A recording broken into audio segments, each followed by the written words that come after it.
Today is the 13th day of Nisan, the 11th of April, Erev Pesach. Today we burn the chametz, even though we can still eat chametz until tomorrow morning at 10:30. Oh, shalom. What did you say tomorrow? Oh, tomorrow. We can still eat until tomorrow at 10:30, but we burn the chametz anyway. So don't burn everything. Keep something for Shabbos. And one of the things that we do is we eat kitnios on this Shabbos. We personally. So solves a lot of problems. What? It's not Pesach. You can eat. That's what it's saying. Why does it solve Chametz is a problem because you have to get rid of it. Kitnios, you don't even have to get rid of. Yeah, but why does it solve problem? More to eat? Oh, we have cakes. We have, right. Right. We usually what they sell is kosher for Pesach. We eat before Pesach. Yeah, right. And especially. Right. Okay, so yesterday we were talking about how Keter, when it comes down, it becomes the neshama of the Abba and Ima. And the way that it works, we said, is a little bit different. The chokhmah in Keter is called the concealed mind.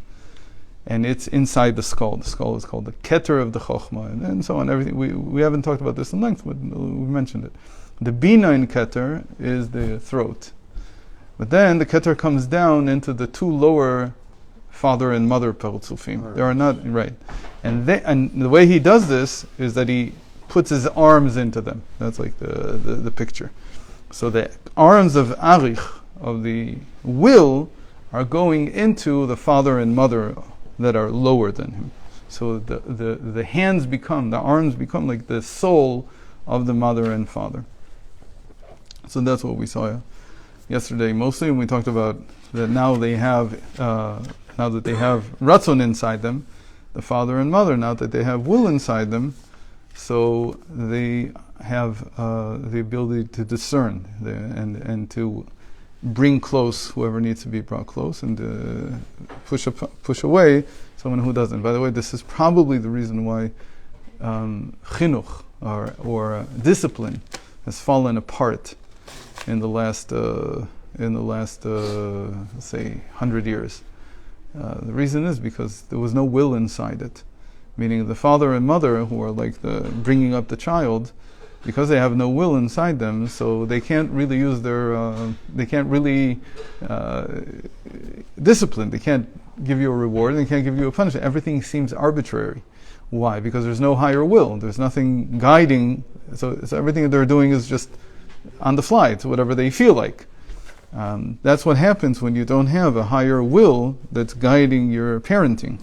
And so you lose the clout. You lose the status that you had. They had Dr. Spock. Yeah. I mean, do you know what Dr. Spock? Okay, in other words, but he ruined it. No. Yeah, exactly. In other words, that was their will instead of Hashem. Is that what you're saying? Right. And so even if you say it's a religion, even if it's a false religion, it doesn't matter. But still, there's a will there. Exactly. Yeah. And so there's some standing to what the parents do because they're guided by something. But it became completely afkar. The moment you take religion out of the mix, out of the parenting mix, so the children that you raise up, they're very again not because you don't know how to discipline. You could discipline, but the children very quickly pick up on it that you're not committed to this anyway. So why should they be? Like you're making it up as you go along. Exactly. Yeah, you can't do that. You have to be yourself committed to that will. You have to have that will behind you all the time in order to discipline properly. Again, it's not the question of whether you do it. You don't have to discipline harshly. You have to discipline. This is right and this is wrong. And how do you know? Because this is what the Torah says. I have some will standing behind me, and that's what is ultimately necessary. So what do we see here?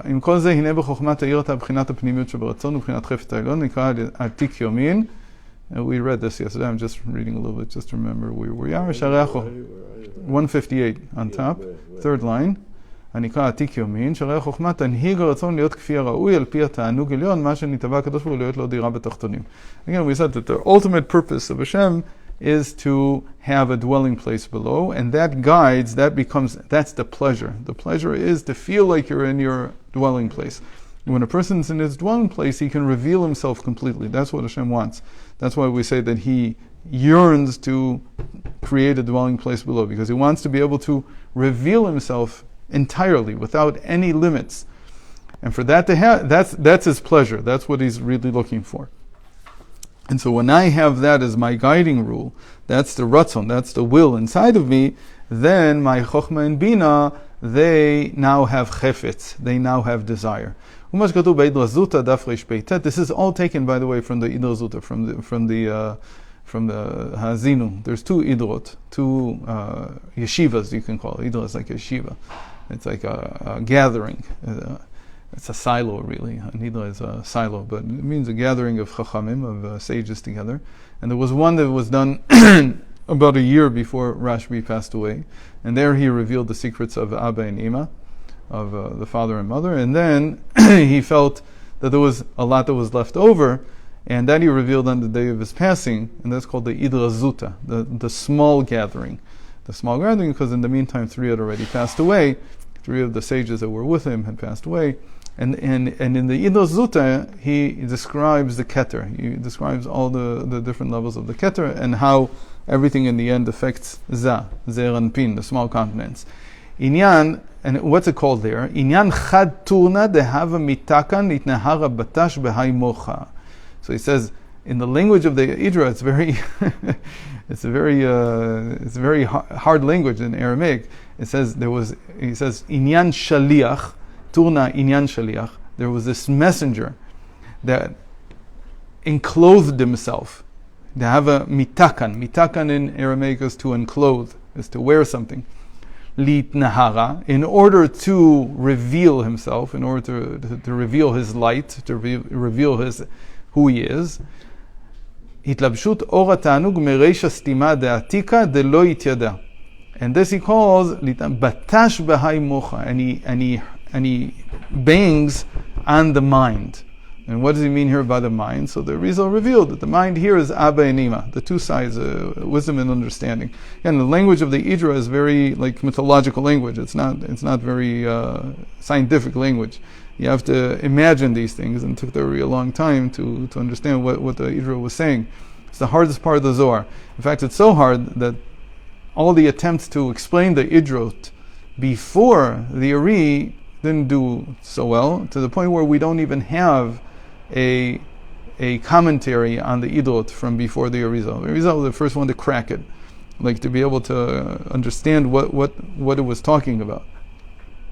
In any case, this is all hinted here. He says it in the name of the Idra. It's all hinted already in what we call the Sifra de Tzniuta, the modest book, or the book of modesty, which is attributed to Yaakov, to Jacob.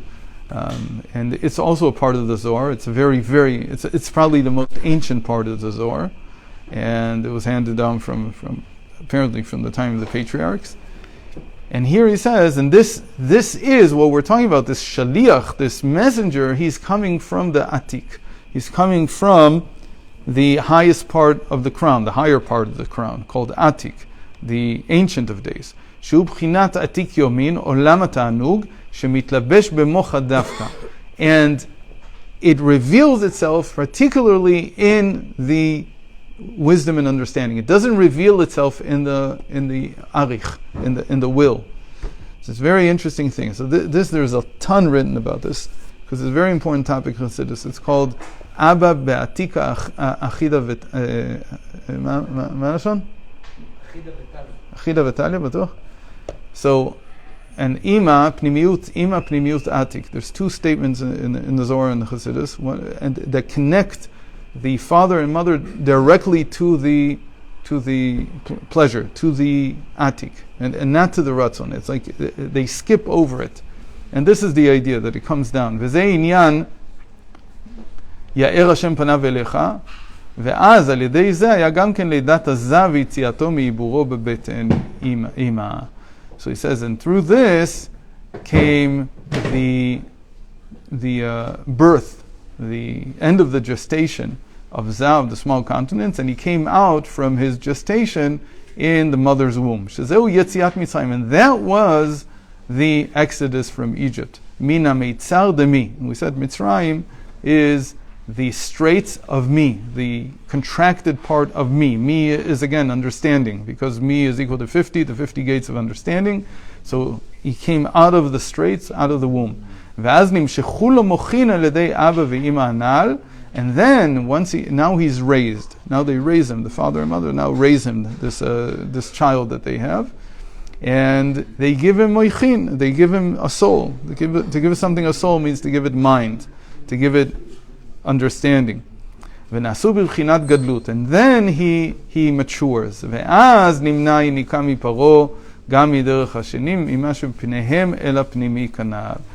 then until now, Pharaoh is still taking from the pnimi. He's still taking, we said there's two ways that he takes. One is from the surrounding light and one is from the inner light. From the surrounding light he takes from behind. From the inner light we said he faces the inner light. So why is he able to take from the inner light? Because the Zah, what he's taking from, the holiness, is still in the state of small-mindedness.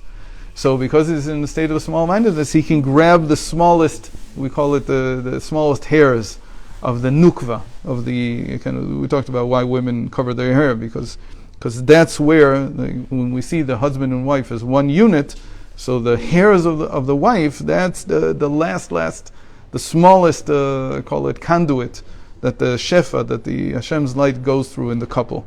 So over there he can still take from. So he could only do this as long as Am Yisrael was still in the state of small-mindedness. But once Abba and Ima had raised him, meaning they raised Zah, they raised us, right? It's us. We understand now we've matured. So now Paro can no longer receive anything. And that we can understand is the Medrash that says that Paro survived the splitting of the sea. He didn't die. He went back. Not only did he go back, but he became, it says, how he became is kind of, again, this is a Medrash. You don't have to imagine it literally, but you have to understand, in some way he became the king of Nineveh. He was the king of Nineveh. And he then did tshuva because of that. Because he remembered everything that had happened in Egypt, but he was still able to survive in the world. And what's he feeding off of? He's feeding off of the small hairs that we still have. So really the end of Paro is only many generations later in Nineveh. And we could say this, again, b'derech Shara. I'm not sure that this is right or not, but this is what comes to my mind, is that when you can send the prophet to take care of another nation that may even hurt you, that's the sign of complete maturity. That's when we reach complete maturity. And when we reach that type of maturity, then after that he doesn't have any more ability to take from us at all. He has to find his own path to Hashem. He has to do something. That's what he did in Nineveh. ונמצא עניין והוציאנו השם אלוקינו שהוא הלבשת אבא ואמא לזרועות דאריך אנפין הנ"ל היה תועלת למנוע יניקה מחיצוניים על פי שני הדרכים מבחינת עורף דאריך וגם מן הקטנות דזה כי הא והתליה כנ"ל. And so he says really when Arich goes into, his arms go into Abba and Ima, that solves both problems. On one hand it causes the birth, and that doesn't allow the klipa anymore. The placenta falls out. It doesn't have any more. Once the birth is over, the placenta comes out. It has no more say. It has no more ability to take anything. And the other side is that the Abba and Ima began to mature. Once the Zah is out, it began to mature. This is a big deal because we talk a lot about this now in science, that the human being is the only creature that comes out not fully formed. And which part is not fully formed? The mind. And that makes a huge difference. Meaning all the other creatures, when they're born, they have all their intellect. Instincts, so to speak. And they're called instincts. Yeah. Because they're not going to learn anything. No. It's all instinctual. They don't Program. Again. Yes. So they don't learn anything new. And the greatness of the human being is that when he comes out, so there's at least 18 years in which the mind continues to develop all the time. Now, the truth is you can continue to develop it your whole life, but it's true that the first years are the formative ones. And that's when Abba and Ima give him the true desire. What does Hashem want from you? What does it mean to have pleasure in this world?